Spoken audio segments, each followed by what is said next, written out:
Hi, my name is Alyssa McCracken, and today we're going to talk about the principles of sociology. Now, what is sociology, you might ask? Sociology is the study of human interactions, behavior, and functioning of society as a whole. Now, sociology can apply to many different things. Like, it can apply and look like something like this. Hi, my name is Alyssa. What's yours? Hi, I'm Jasmine. It's nice to meet you. Do you come here often? Sometimes. Okay, well I have to go, so it was really nice to meet It's you. nice to meet you. Have a good day. You too. So that would qualify as a human-on-human interaction of sociology. Sociology can also look something like this. Hi, Rocky. Hi, you good boy. You good boy. Yeah, here.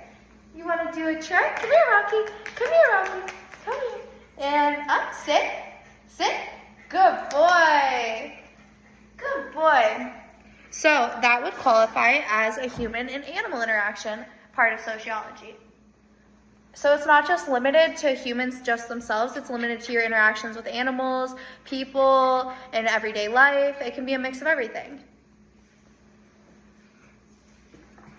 Next, we're going to talk about social imagination. Now, what is social imagination, you might ask?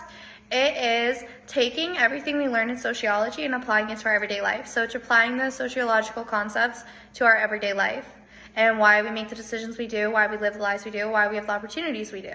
And that's why sociologists use it to coincide both of them and understand, hey, we live this and we deal with this and these are our experiences because of the things that are happening in society as a whole. Next, we're going to talk about social stratification. Now, social stratification is taking everybody as a society and putting them into a ranking category separate on where they are in society on the ladder. It's a ladder, essentially. So if you think of everybody in society as a whole, put them on a ladder, and social stratification would be putting certain individuals on every tier of the ladder until you get to the top. So you could start at the lowest and go all the way to the highest. And that's just ranking all of us as citizens and people into these categories. How our life could be affected from social stratification could be the healthcare that's available to us, the education, the opportunities, the jobs, everything like that, because you have to be at a certain level and have a certain thing to be on the ladder and peg to get to that point that you want to with those goals.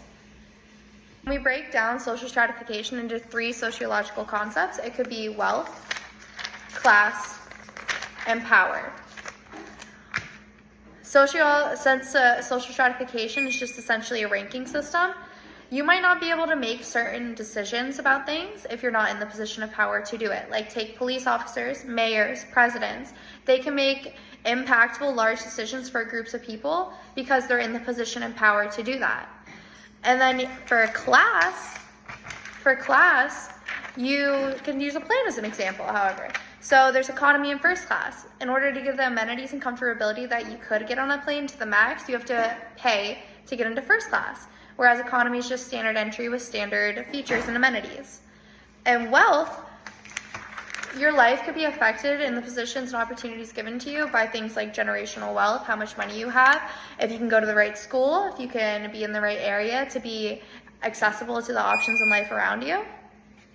From a functionalist point of view, so the social stratification does make sense because to be a doctor, you have to go to school, put in extra schoolwork than an average college student in order to get that opportunity offered to you. So they believe because you need to put in more work, more money, more time, more dedication to get certain things in life, it works because it gives people goals and things to work for rather than offering it to everybody who might not want to do the education that it requires to do. Essentially, since you have to do all the extra work, functionalists view it as the most qualified people are able to be in the positions and fill the positions that they need filled, rather than giving it to just anybody who might not be at a more qualified level to do it. And that'll be the end of my presentation. Thank you for listening.